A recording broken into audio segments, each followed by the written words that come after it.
Welcome back to 1876 Sports and Culture Podcast, a show focused on highlighting the illustrious Prairie View A&M University, the HBCU of Texas, by promoting SWAC and the HBCU experience, featuring your fellow PV Panthers, Roland Austin, Jay Cleasy, Big Mike Washington, three-time SWAC champ Gati Werema, former drum major HBCU band historian Shawnetta Haskell, and Al Williams, driving the show from the Hill.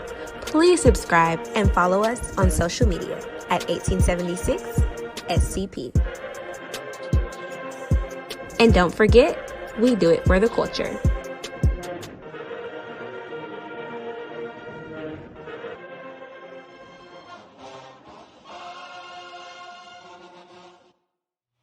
Welcome to the 1876 Sports and Culture Podcast. We are back with our last episode in this month, this Black History Month for 2023. And I guess first I want to shout out Dr. Melanie Price over at the Ruth J. Simmons Center for Racial Justice at Prairie View. They are doing the Lord's work over there, bruh. They getting it in. They uncovering all the information, all the facts that none of us knew existed. So I read this week about the uprising at PV that happened in 1971. Now, this is my first time hearing about it. I didn't know that there was this uprising. So Malachi McMahon and T. Dwayne Moore wrote this article kind of detailing what happened. So the students had this list of demands, and the administration, led by President A.I. Thomas, said, we ain't even responding. So the students said, oh, really? Okay. They burned that mofo down. They did $200,000 worth of damage. They burnt down the Dean of Men's offices. They burnt down the Office of Freshman Studies. They overturned the security patrol car.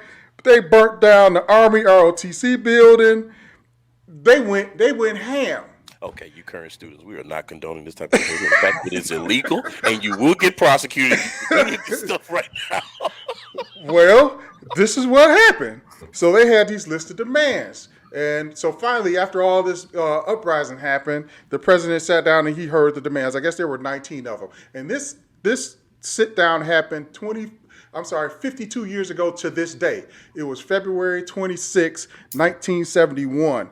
I'm not going to read the whole list of demands, but they was complaining about some of the same stuff we complained about. Food. Say it ain't so. Over-policing. Over-policing. It was some of the same stuff.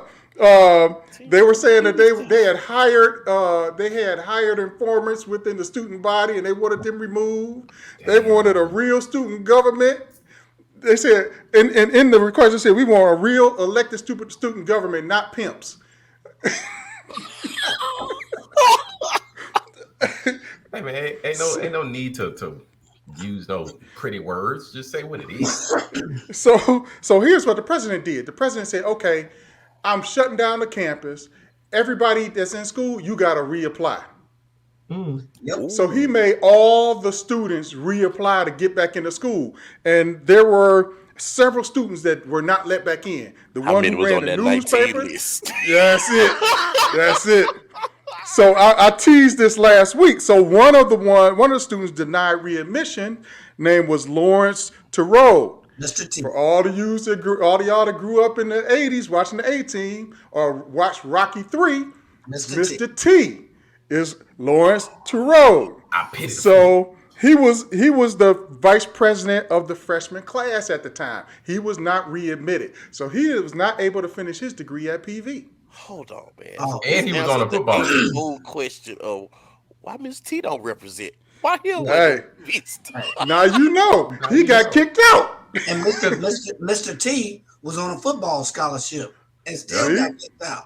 And if you Google him or whatever, all it says is he was on a football scholarship and went back home to Chicago and didn't return. Wait, but somewhere they have him as an alum. They have him listed as a notable alum. I'm like, he attended, but he did not graduate. He went to freshman year. They need to make that right with him. I had parents that participated in that. My mom, dad, aunt, and they said Mr. T was a ringleader. See? You can't get that in no Google search or whatever. Nope. And you know why? That boy's from Chicago. That's why he was the ringleader. And there was this publication called the Prairie View Guardian. It was the aftermath of a student disturbance. My parents, it's a part of the stuff my mom let down. Damage to property, $36,000. Merchandise, $150,000. Security car burned, $4,500. Dean's office, building costs, $7,200. Inventory, $11,200. Spence Hall building, $6,500. They broke it down. It was a total of $234,648. Wait a minute, you can get a car for $4,000 back then? Back in 71, yeah, I'm bro. sorry, that's all I heard. A train, damn, bro. Hey, you remember back then, my parents' first house was like 30,000. So I just did a quick little Google search, and so basically today's value would be $1.5 million. Yeah. Oh, yeah, you going to jail on that one, bro. Yeah. Oh, just wear a mask. Yeah, Hey. Hey, put them cuffs on you on that one, Jack. Gotta go, So maybe what we need to do, we need to get a petition. We need Mr. T to get an honorary degree. He should, man. They need to make this. We got to make this right. I mean, we got to make this right. It has come full circle. Yeah. Ask President Simmons before she leave. Get that boy a degree. Man, Right. That was her last words before she left. Don't accept mediocrity. We didn't want it. Hey. We pity the fool. Man, poor alumni hall back then. Oh my gosh, man, that's crazy. Man. That's a good story, man. The more things change, the more they stay the same. Oh, yes, boy, indeed. That's sad though. I hope the food is better now. I don't know, but you know. They get Panther bucks now, so you know they can get Chick-fil-A and stuff like that. So you know.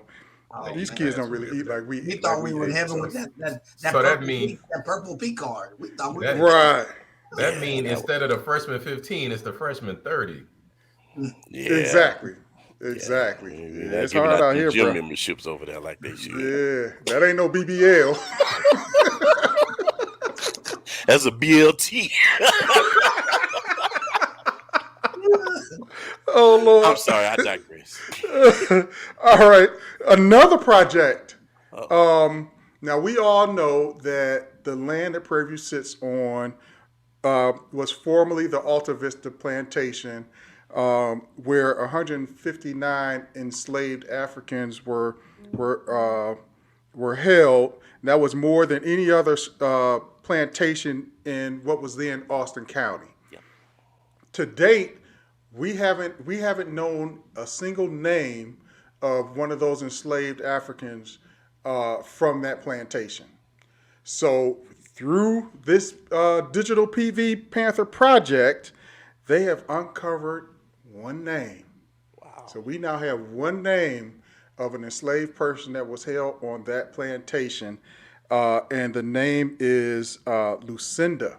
They found it in the slave schedule from a ship called the Galveston that sailed from New Orleans to Texas to bring human cargo over to Texas. So Lucinda is the only name we have for one of our enslaved ancestors on what was then the Alta Vista Plantation. So I'm game. We need something named after Lucinda on the yard because that's the only name we have. And you know, records are a little sketchy because Waller County didn't exist back then. So it's not like we can go to the county courthouse. They're trying to digitize some of the records that are in the basement of Waller County Courthouse, but there's not going to be any records during antebellum slavery to be found there. So really the only way we find any of these are if maybe some of the slave owner families have some old records. And we know that the last owner of that plantation's name was Jared Ellison Kirby, who was a Confederate soldier. So if his descendants have some records, that would be the only way we can track anything down. But, you know, there were no birth certificates back then. It was chattel slavery, so it was property. Yeah. We were considered property. We weren't people. one of those best places you're going to have to find those names is probably going to be in wills. Because when those things were passed down from those, from father to son, they would document the names of those individuals through the wills. So, and it's spine tingling to even talk about that. I know we're still in Black History Month, but it's we gotta we gotta figure out a way to come to peace with that, man, and start to rectify. I think she deserves a statue. Yes. For all the things that we embody in art and in metal and clay. I think that's befitting that she gets a statue somewhere on campus. Yeah, so they said in May 1858, Captain Rathburn transported a 15-year-old woman who was 5 feet 1 inch tall on the Galveston. Her name was Lucinda. Wow. So, yeah, I'm with you, bro. We need to give that ancestor a what you say? It was somewhere on the yard. Step on that ship with the name of Lucinda, but yes, Yeah. Right. That's right. Yes. That's what I was thinking. So when you say they named a building Lucinda, I'm like, that's a slave name she was given. Like, can we do a little more research? And I know it's probably impossible, but can we do some more research and figure out what her name was? And I doubt you're gonna get anything further than that manifest when she came here to the United States. Because she was probably born in the States, because the transatlantic slave trade was outlawed in 1808, I believe. Yeah. So at that, if she was 15 in 1858, then she was born. Okay. Well, it was outlawed, but they were still doing illegal transports. Yeah, the Clotilda is one that strikes my heart down in Mobile. So they were still coming in. Yeah, they were still illegally. Yeah, but to me though, it's the part that hurts is our history was completely stolen from us. We can't figure out what country on the continent of Africa we came from, and that to me that's the worst part of chattel slavery. Yeah. But it's important for us to remember. Yes, sir. Let's reclaim our ancestors, and like you say, let's say her name as well. So, true to form, HBCU still under attack. Surprise, surprise. Surprise, surprise. So we saw change the more they stay the same. Man. Yeah. So we got Tennessee State in the cut this week. So of course, the state legislature in Tennessee is tried to issue some memo saying that those black folks don't know how to manage the money. We need to put some white folks in there to manage the money better and this and that. Take over the university. In their talking points, there was no speak of what was mismanaged. They said, they don't have enough dorms. They got an overflow of students. Ain't that a good problem? It's a great problem to have. Yeah. So bring it back. The president of the university had to go to the state legislature and defend the university because the legislature had an issue with Tennessee State essentially getting too many students and in counter reducing the student or the freshman population at the historically white universities in the state of Tennessee. So they're punishing Tennessee State or reprimanding Tennessee State. Because y'all got a line and we got empty doors in the rooms over there. What they selling over there? It's a line over there down the street. And historically, Tennessee State was one of those HBCUs, part of those historic lawsuits. They have been underfunded over $2 billion throughout the years. So miss me with this mismanagement of money stuff, and you got to put in a state overseer, and you know what that's going to look like. Come on, man. Yeah. So what's the history of Tennessee State? How did it come about? You got to know, here's maybe a key point that probably still irks some of those folks in Tennessee to this day. Tennessee State has always been made for historically African-American students, right? Just like Prairie View was set aside, Tennessee State was set aside in that state. Well, the white boys in Nashville or in Tennessee didn't want to go to Tennessee State. So the state created a university for those students that couldn't go to Knoxville, University of Tennessee in Nashville. Well, they still wasn't going. They So wanted to go what to the big happened? school. For the first time in the country, an HBCU took over what was a historically white university. So Tennessee State took over the University of Tennessee, Nashville, and now that is Tennessee State downtown campus. So I'm sure that wasn't even a whole generation ago. So I'm sure those legislatures are trying to get the reach around. That's what's going on. One point of clarification. It was never listed as a takeover. It was listed as an extension. As a merger, yeah. Yes, as a merger. Well, all I know, the name of it today is Tennessee State downtown campus. Yeah. Exactly. So the same. Call it what you want. It ain't University of Tennessee Nashville no more. It's Tennessee State downtown campus. And so the same way that Jackson is catching hell because they got that $700 million+ check from the government, and now the white legislatures in the state of Mississippi have taken over the city of Jackson and will be in control of all that money. All that money. So now you got the legislatures in Tennessee trying to take over the university that is Tennessee State University. Man, miss me with all this, because if you look at, I think Roe was setting us straight on how they've done the Moral Land Grant Act, the mismanagement, and that's been 300-400 years ago. And now you're crying because these schools are getting more students, attracting quality talent, pulling away from you, and now you want to step in. Yeah. No, that one. Well, we saw this week that the University of Texas system has declared all diversity, equity, and inclusion to be cease and desisted throughout that system. So to me, I think they have overplayed their hands. You just came out here with the Queen of Spades, and I'm holding this big joker up high. And we slammed this big joker. You just devalued those degrees because corporations are going to be looking for students who've had a diverse education. So the students coming out of your system are not going to be deemed as those top candidates anymore. You just devalued because you overplayed your hand. So I think they're going to see. They're going to, we have that horizontal axis, which is F around, and that vertical axis of find out. They're way up here in this upper right-hand corner right now because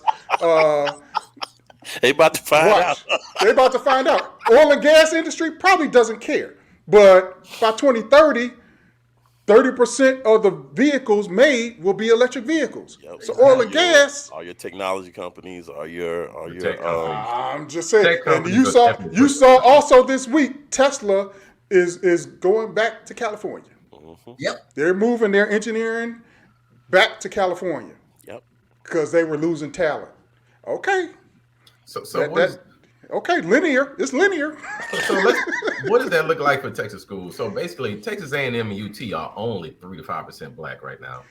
Exactly. So all that means is we're gonna have a line at PV, and there's gonna be a line at Texas Southern. There's gonna be a line at Paul Quinn, and there's gonna be a line at Wiley College. That's what we know. Well, they still gonna get us on the money though.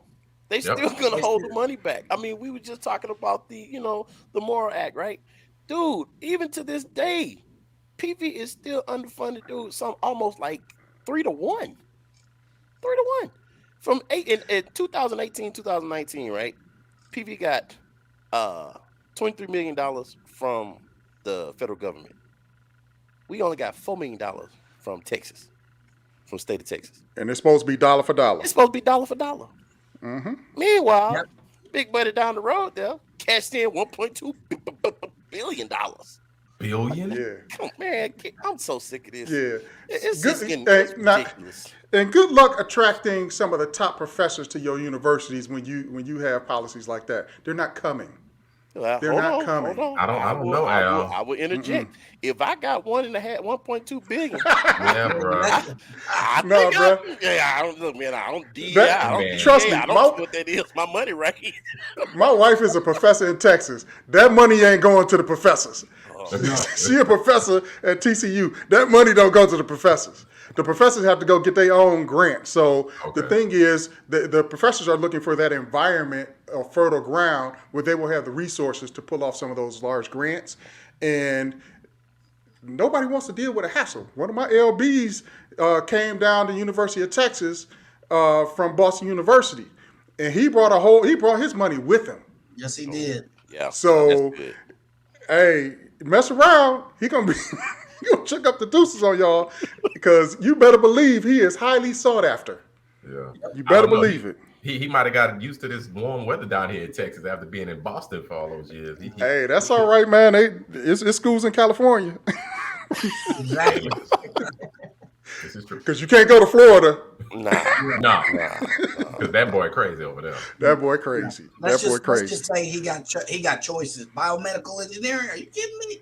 He the chair of the department. He got choices. So he's the chair what's of the up? department. PV ain't calling him. Hey, PV ain't got the. We don't have a biomedical degree yet. Yeah.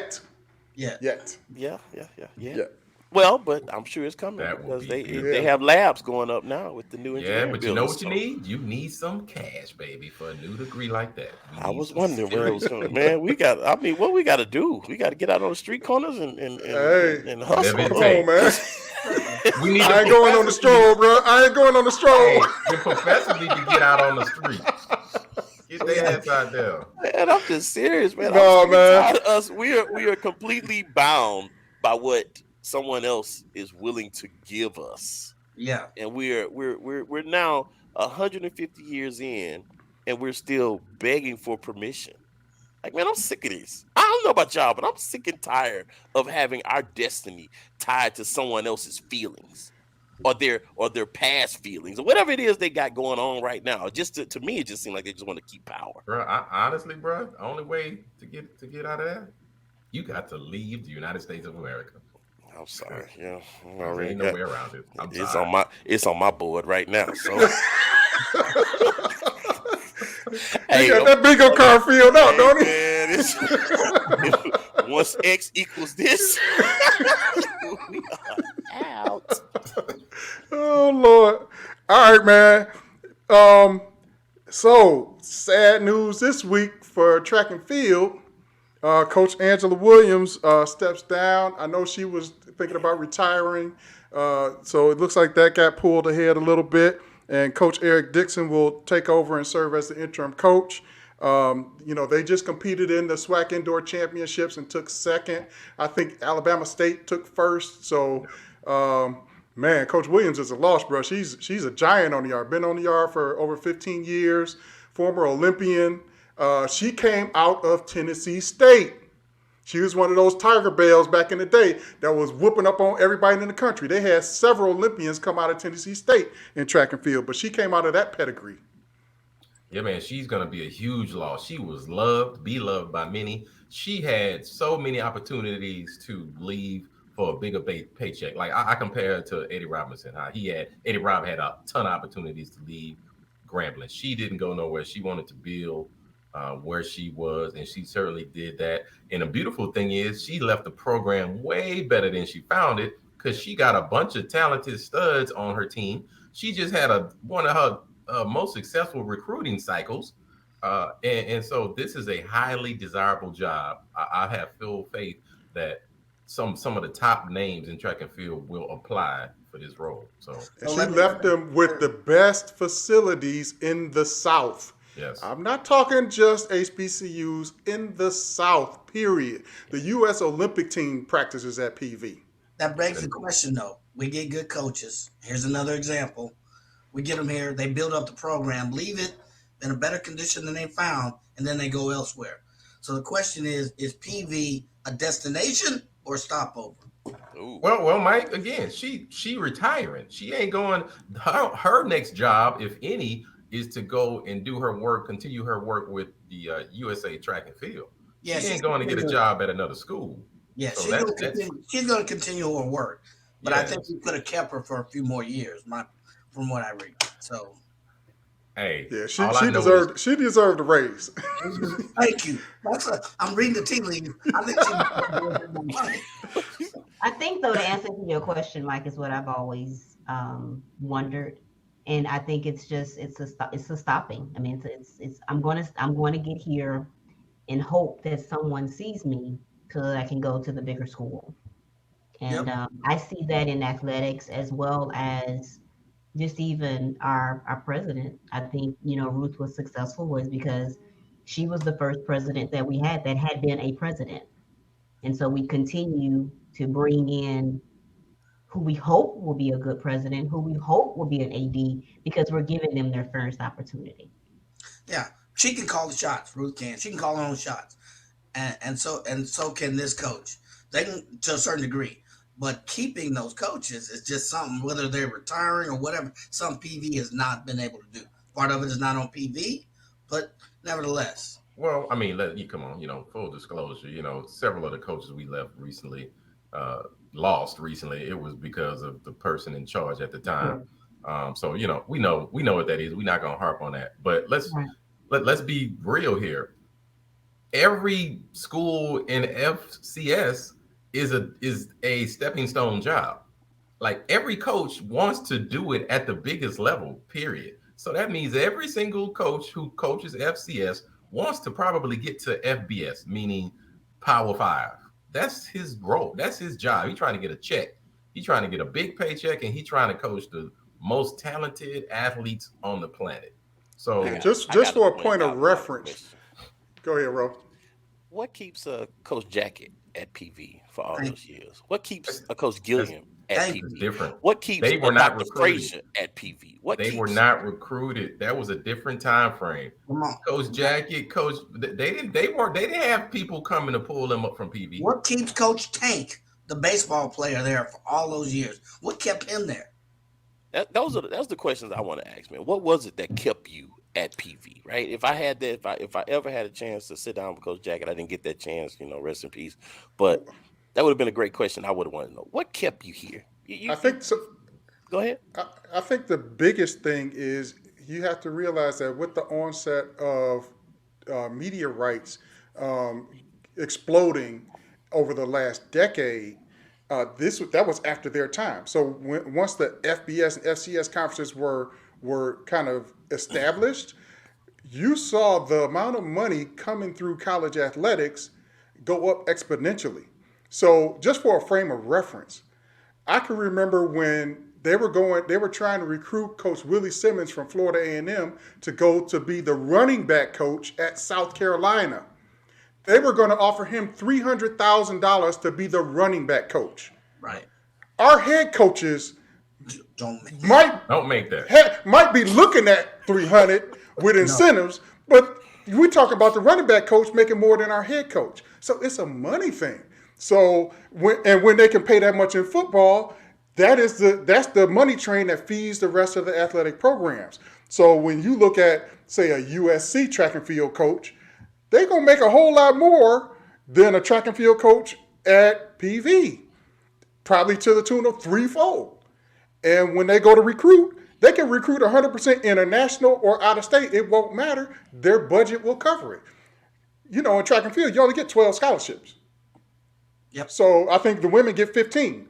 But yeah, most of our scholarships are funded for in-state students. Yep. That's why most of our kids came from in-state, because she wasn't funded for out-of-state tuition scholarships.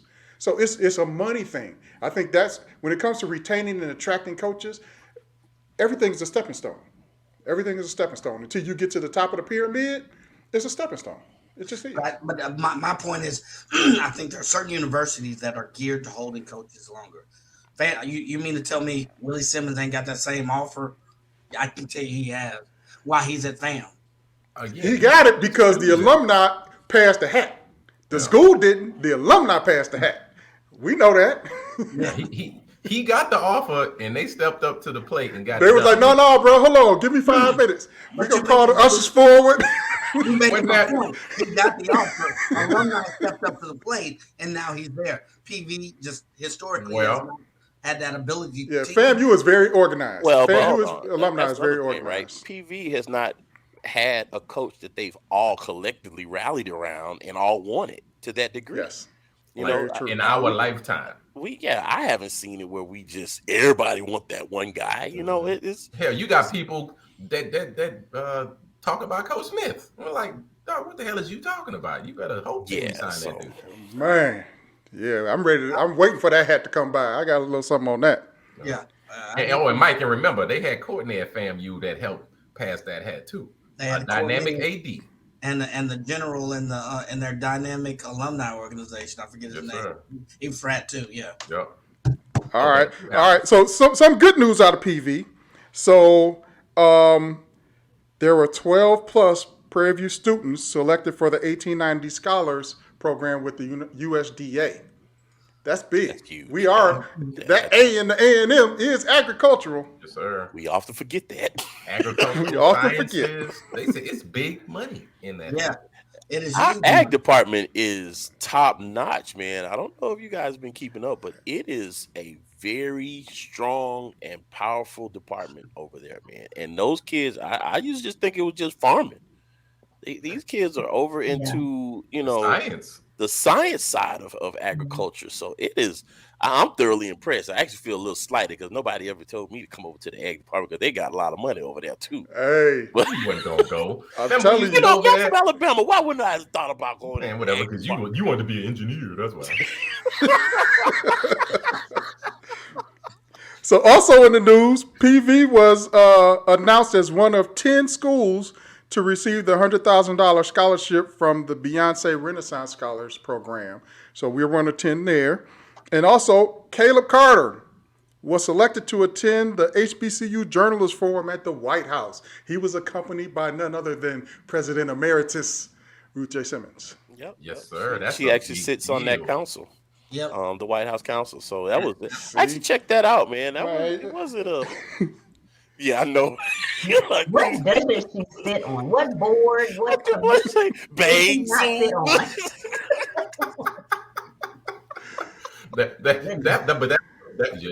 Her reach is crazy. It's deep, man. You Man. can't miss her.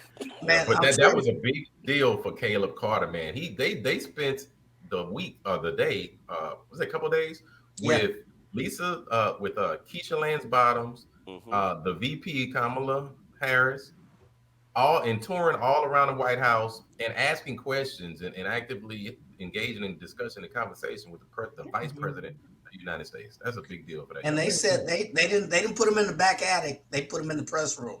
Yeah. I mean, it was top notch. Yeah, it was. First class treatment. Yep. That's yeah, a and big so deal. Keisha Lance Bottoms was a journalist major in college. So that's the tie and a connection there with her bringing in all those journalism students from HBCUs. And she went to FAMU. She went to FAM as well. Yeah. It's interesting because one of the key takeaways that I caught during one of the sessions that they had was the government can put out the funding, as we just saw, but then it's up to the state to actually disperse those funds down to the HBCUs. And as we know, we are getting the tail end of all of that money that should be coming to us. And we just don't, I don't know how we echo our voice more. How do we, what is the proper method? What is the proper steps that we should take? Maybe we need to push the government to do block grants, and those go directly to the institution, because we can't rely on the state to do the right thing. Yeah, the federal government just block grant it and send it straight to the institution. Let's cut out the middleman because we see they got our hand in our pocket.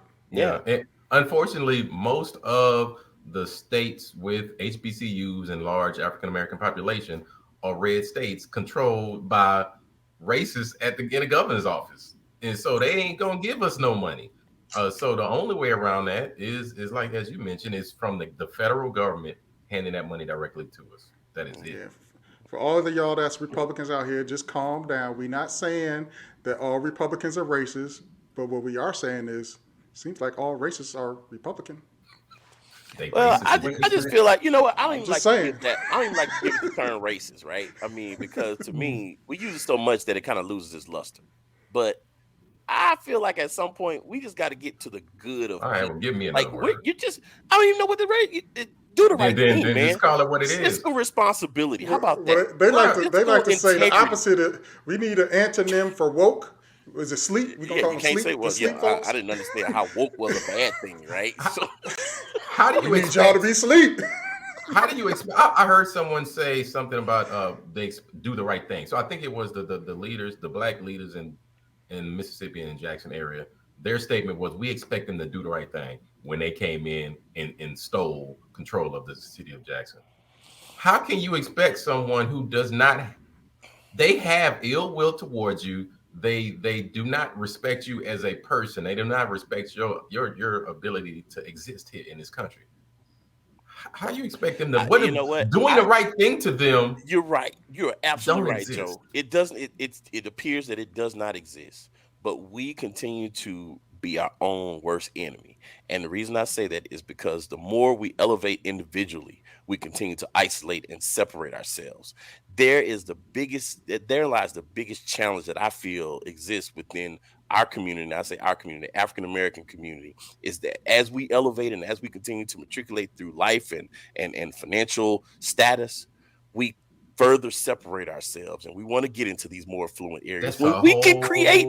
I know that's a whole other show. That's a whole other conversation. But bro, that is we're talking about is unity. But Joe, that is the only way that you're going to have control over your local government. That's the only way you're going to have control over your state government. That's the only way that you're going to have a voice that truly gets echoed from the main street all the way up to Pennsylvania Avenue.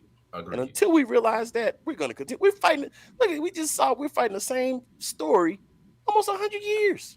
Yes. Agreed. And there's a reason for that. There's a reason for that. We're fighting that same story. And it's as accurate now as it was then. Unequal distribution of state and federal government funds. Yep. Disproportionately distributed between white schools and historically black colleges and institutions. We still fight. So we saying taxation without representation. That kind of was a revolutionary speak back in the day. Sounds like it, huh? And what's the reason for the unequitable distribution of funds? Who's in control?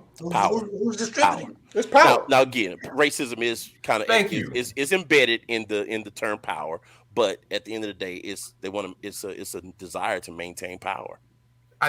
There is no so what happens when we get the major demographic shift over the next 20 years? Are we going to be set up for minority rule? Are we going to be even closer to a South Africa apartheid state? We're almost there right now in certain states and certain cities. Minority rule.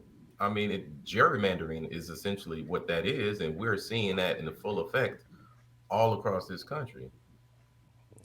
Bro, if you think this ain't a topic of discussion already in terms of the Republican National Party, they're already discussing that. It's not a topic. It's a play. It's a plan. At this point, it's a plan that's been for 10 years at this point. Yeah. It's been executed. They locked down the Supreme Court. You push these legislatures to the right. You put all these things in place to where it's impossible for someone else to come in and take over, and you basically go in and take over any city that you want to. We saw it first in Michigan. You know, they took over the city of Detroit. The state took over the city of Detroit under a Republican governor. Under conservatorship, they put in what they call a city manager who could award contracts without bid. Bid contract. I told you, man. The public school system in Detroit, the public school system in Detroit was not controlled by the city. It was separate. But they moved the Detroit Public Schools under that city manager as well. So he awarded all these contracts, and guess where the school district is now? In worse shape than it was when the city manager took over. So they basically just came in and raided the coffers and then left it and said, why can't y'all pull yourselves up by your own bootstraps? Miss me with that bullshit. It's all about power, and if we don't start taking power, not just at the local level, you got to realize it's at the state level. Yep. So, Ro, what you're saying, it kind of makes sense, but it's also antithetical. We need folks to spread out because the way these house districts are drawn, they can gerrymander them because they know that we don't live in certain areas. You look at that one district in Houston that goes down to 2 blocks wide by Herman Park and then spreads out as it gets up to Spring. It's crazy. Well, that's because we don't have anybody living there. But if we got folks living there, you make it impossible for gerrymandering to work. So we kind of need folks to spread out a little bit. Even in places where you have money, Missouri City, Pearland, in the Houston area, they're still jacking and messing with the lines, the voting lines, the district lines. Exactly. And these folks have money. Mm-hmm. So if they're doing that with folks that look like you and me that have money, imagine what they're doing with folks where there's smaller representation, less accountability for the local government, and less income per distribution per capita. Look, man, I don't know. There's something in my heart that just wish we could still be on the same street where the physician on the corner, the lawyers on the corner, the school teachers down the street, the guy that picks up the trash also lives 2 blocks over. You know what I'm saying? They burnt that place down. You talking about Tulsa, fool? I know they burnt it down. So you talking about Tulsa? You talking about Rosewood? You talking about Sweet Auburn in Atlanta? Man. They burned all the places down. Well, look. Meanwhile, there's a big push to move back to Ghana. That's all I'm saying. You talk about off the rails. I know, man. We done went off the rail. Hey, this is the political. All right, let's take a quick break and let's talk some basketball. We done hit the culture hard. Let's come back and talk some sports in a minute. Let's take a quick break. Talking about what is these fools talking about? Right, we'll be right back. Here comes the. Y'all don't really want it like that. Yeah. Here comes the. No. Here comes the. Oh. Here comes the. Y'all don't really want it like that. All right, here we go. It's the countdown to the conference tournament, and the ladies are sitting at 11-5 in the conference, at 3rd place in the SWAC. So looks like they have secured their seat in the playoffs or in the conference tournament this year. They got a win against Alcorn. What did you see, Joe? I didn't see the game. I know they won 56-55. They shot 50% from the field. 48 players off the bench. 48 points off the bench for them. 48 points off the bench? That's crazy. It's crazy. So that to me, that's tournament ready right there. But you got your starting 5 getting it done, and you got your players coming off the bench getting it done. Rosenthal scored up 19, 5 rebounds, 6 assists. Kennedy Hurd got 13 points, 5 rebounds. Kenny DePaul got 11 points. So they got it in against Alcorn. They got 2 games left against Jackson, and then the last home game against TSU this coming Saturday, March the 6th, I believe. So it's like they getting ready for the tournament. Yeah.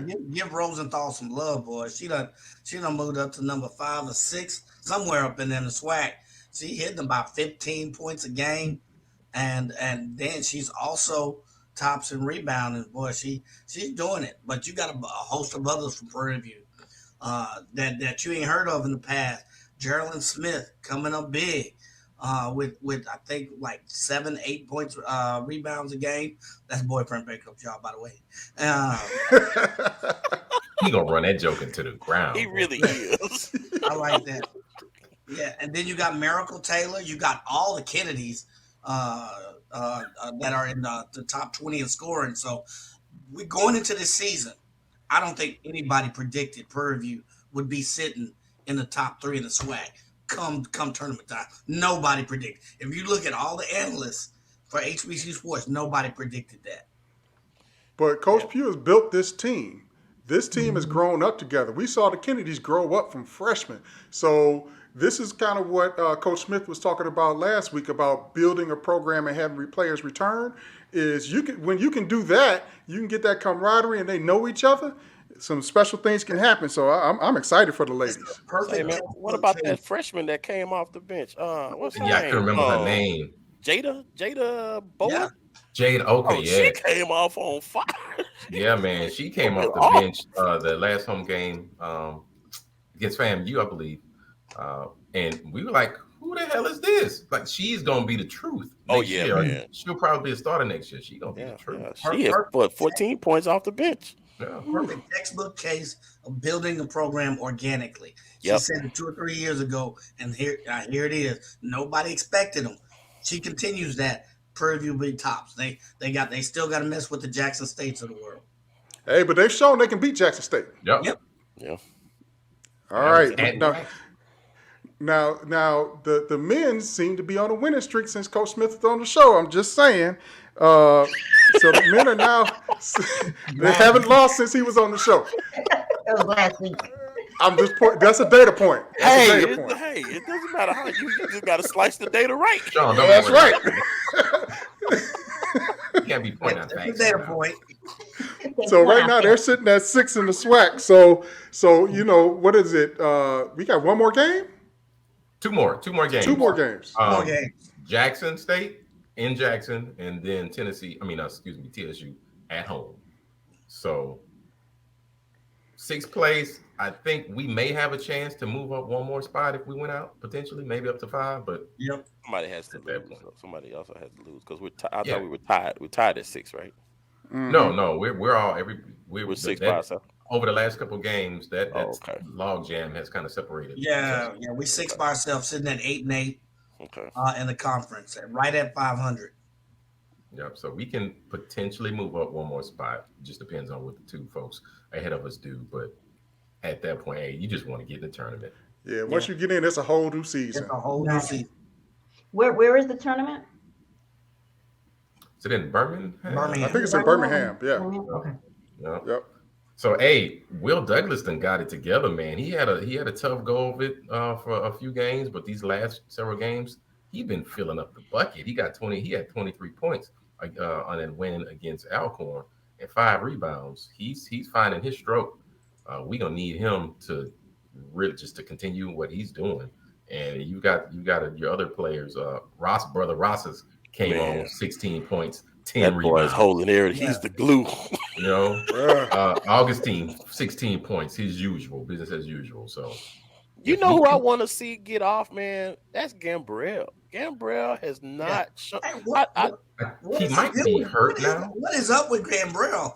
About 4 games ago, he didn't play much at all, and you just hadn't seen him coming off the bench. He started the season in the top 10 in scoring. Yeah, he went cold, man. He went cold. His and you heard what Coach Smith said last week. Hey, if it's not working for you, he's gonna drop your minutes. And Gambrell's minutes got dropped. He didn't suit up last week, so I don't know if he's hurt. No, he did not. have he did have some issues. I think with the hamstring, maybe I recall. But just overall, I just know, man, he was. I know last season, that dude, he was a beast. And I was actually looking forward to see him do the same thing this season, and we haven't.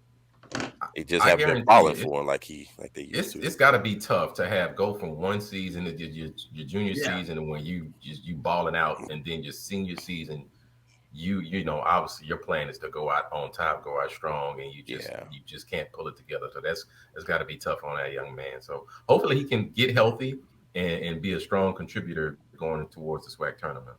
I wonder if we ever predicted that we would get the output from Rosas that we thought.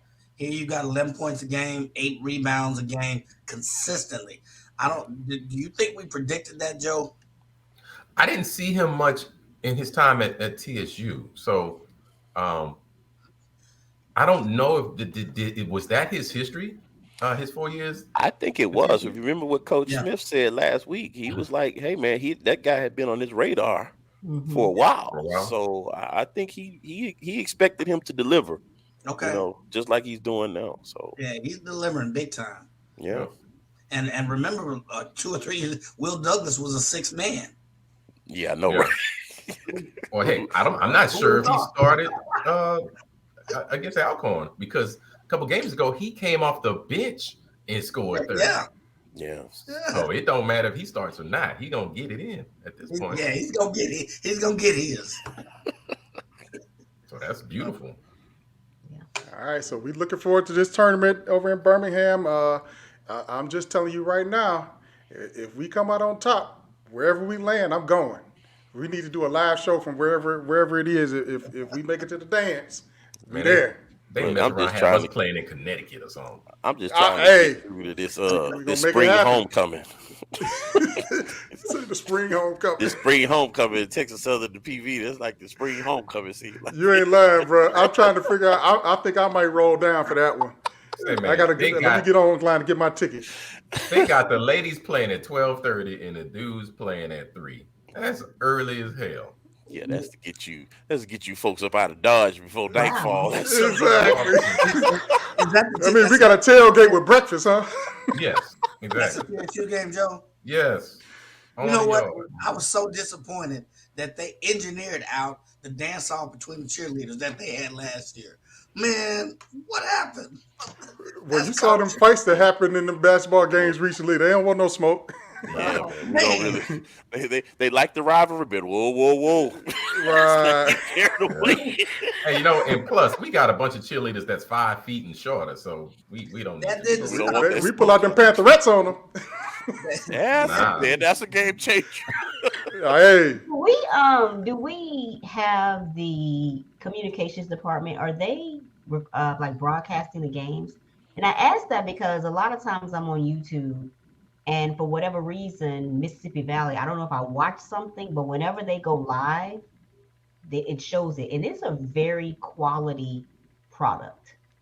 And it just makes me wonder, because as much as I look at PV, like if they're live, it should show up in my feed, my YouTube feed, and it never does. But just wondering if, because shout out to Mississippi Valley State, they have a very good production with their broadcasting. So we found out that they actually got some support from one of the news stations or something like that, one of the broadcasting stations that actually donated a lot of that equipment to them. So that's why you see such a quality production. It's nice. Yeah, it is. I agree with you. It really is. When we played them down there, I was very like, man, why we can't get this quality? Okay. Just wondering. All right, y'all. Let's take a quick break. We'll be right back with the We Ready shout outs.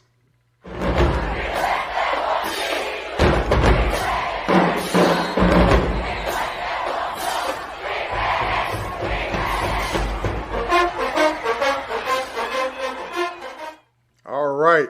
So first, I want to start off. I want to give a We Ready shout out to the Digital Panther Project. They are looking to eliminate historical silences and prevent the erasure of African American history and promoting research in our rich historic collections in the archives on the 5th floor of the John B. Coleman Library at Prairie View A&M. They are really putting out a quality project. If you don't follow them on Twitter, you'll get good nuggets almost every week. They're doing really good work, so they ready. They ready. They ready. Yeah, follow them on Twitter. They put out a bunch of history out there. Yes. All right, who got somebody else? Shoot, I want to recognize. I know we talked to them, but the 24 students, PV students, selected for the 1890 scholars. Man, you look at the program that some of these students are addressing, and some of the present day issues. Not only are they talking about agriculture. This ain't about just sheep. They're about food sciences, natural resources. In 2050, there's expected to be kind of a shortage of food resources in the world because of the growth, the natural global growth. Some of them are studying this path. So I want to give them a big shout out and ready congratulations to these young students. They ready. I'm gonna give a shout out to Douglas and Rosas for being selected to the 2023 HBCU All-Star game. I think that's going to be played at Texas Southern in Houston, Sunday, April 2nd. So shout out to them. All right, they ready. Go ahead, Joe. I was gonna say I got one too. You reminded me, Shanetta. We had the HBCU Legacy Bowl played this weekend, and we had 3 players, football players from Prairie View, who attended. We had Kevin Victorian, Jordan Johnson, and also Jason Dumas, who represented Prairie View and Southern. And Jason Dumas actually got the defensive MVP for the game. So they got to show what they had in front of NFL talent. They also had a career fair there as well. So, nice. Hey, those young men, it was played on the NFL Network. So, hey, they got a chance to show what they could do one last time before the draft. So they was ready. They ready. They ready. Hey, I want to give a quick shout out. I know we're wrapping up Black History Month, but definitely want to shout out Captain Paul Matthews. Captain Paul Matthews is actually the founder of the Buffalo Soldier Museum here in Houston, and did not know that he was actually a PV grad. Yep. But when I did, I said, hey, we got to highlight that young brother, and especially significant for me because I recently found out that my grandfather was actually a member of the defunct Buffalo Soldiers as those regiments were phased out in the early 1900s. So, Captain, he was ready. He's ready. All right, Shanetta, take us out. Who you rooting for? Peace. She caught us off guard. All right, I see you.